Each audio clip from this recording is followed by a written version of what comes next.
Assalamualaikum warahmatullahi wabarakatuh. Salam sejahtera bagi kita semua.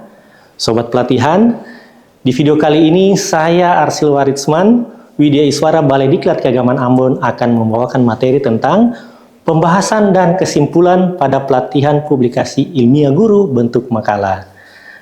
Adapun hasil yang diharapkan dari pembelajaran di video ini adalah sobat pelatihan diharapkan dapat menyusun bagian pembahasan dan kesimpulan dari suatu makalah. Untuk indikatornya, pertama, sobat pelatihan diharapkan memahami penyusunan pembahasan dari suatu makalah. Dan yang kedua, sobat pelatihan diharapkan dapat memahami penyusunan kesimpulan dari suatu makalah. Sobat pelatihan, secara keseluruhan, materi inti dari pelatihan publikasi ilmiah guru bentuk makalah terdiri atas 6 materi inti. Pertama, tentang publikasi ilmiah guru. Kedua, tentang bagian pendahuluan. Ketiga, membahas tentang kajian pustaka. Keempat, tentang pembahasan dan kesimpulan. Kelima, membahas tentang aspek kebahasaan dalam publikasi ilmiah. Dan yang keenam, pembahasan tentang pemanfaatan Microsoft dalam tata tulis ilmiah. Nah, dalam hal ini, kita telah masuk pada materi pembahasan dan kesimpulan.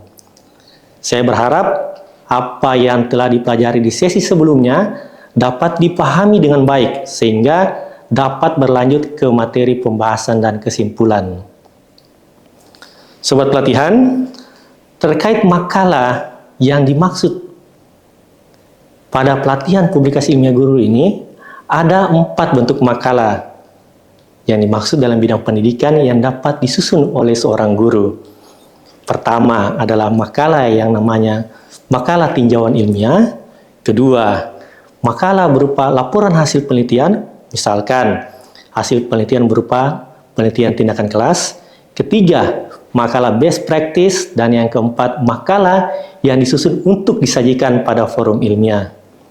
Sobat pelatihan, secara umum struktur makalah terdiri atas 3 bagian utama, yaitu bagian awal, inti, dan bagian akhir.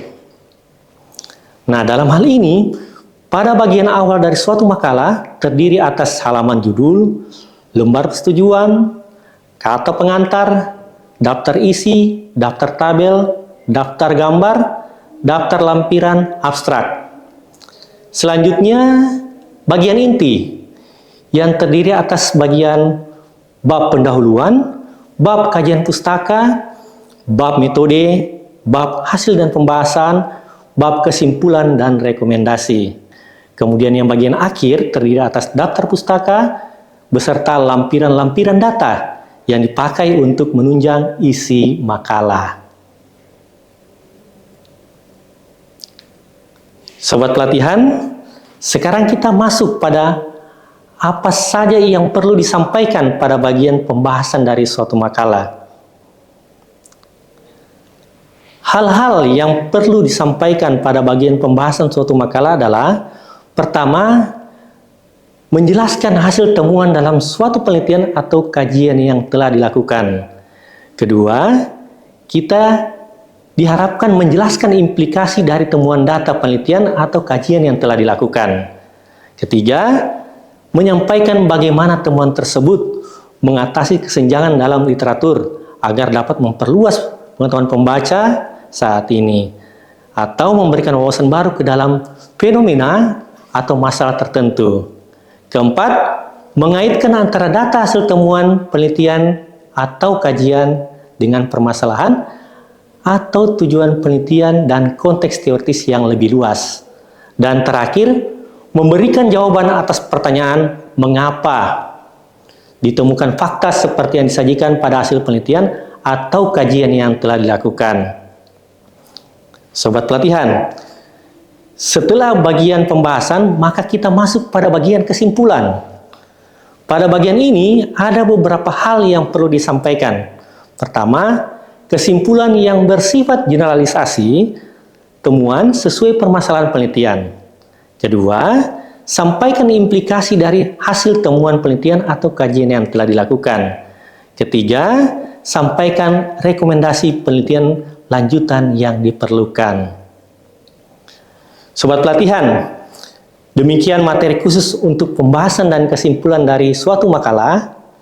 Nah, untuk menambah bekal terkait makalah, maka Sobat Pelatihan dapat berkunjung ke kanal YouTube saya, yaitu Arsil Warisman Relawan Pendidikan, di mana di YouTube tersebut terdapat beberapa tutorial terkait karya tulis ilmiah, seperti tutorial setting koreksi ejaan pada Microsoft Word, kemudian cara penggunaan Mendeley untuk manajemen referensi atau daftar pustaka dalam penelusuran publikasi ilmiah, kemudian penelusuran publikasi ilmiah menggunakan Publish or Perish, dan masih banyak tutorial lainnya yang tersedia di kanal YouTube saya.